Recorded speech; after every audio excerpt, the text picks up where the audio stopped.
एक यांना बिरबल टी द्या. दारूने असं डोकं जड झालं एकदम. बिरबल इथं नाही भेटत ते. अरे मग तिथं काय लिहिलंय? अ बाबा अरे ते बिरबल नाही हर्बल टी म्हणतात त्याला. हर्बल का? हर्बल मध्ये मग काय घालतो तुम्ही? हरभरे घालता का? अरे हरभरा नाही, मग अरे दालचिनी आणि अद्रक घालतो. अद्रक नको. मग मला ते नाही चार नको. अद्रक खाल्लं ना पाद्र भाव होत. काय मग आताच नवीन लग्न झालंय मग. ग्रीन टी देऊ का मग? ग्रीन टी दे. ग्रीन टी म्हणजे कशी एकदम कडक. पण ग्रीन टी मध्ये काय घालू? मध घालू का लिंबू घालू? मध घाल ना मग. पण ग्रीन टी कडू असते बरं का.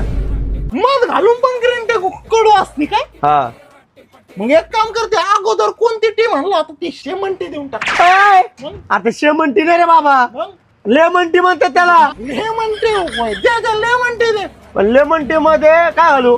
मध घालू का साखर घालू? एक काम कर, आय घाल. नाही तर ना कुत्र्याचा पाय घाल. लेमन टी साठी ना लिंबू संपलेत. ब्लॅक टी देऊ का? एक काम करते, ब्लॅक टी राहून दे, पोप टी राहून दे. तुम्हाला आता एक 90 दे. चहाच्या दुकानात तुझी आजी ठेवली का 90?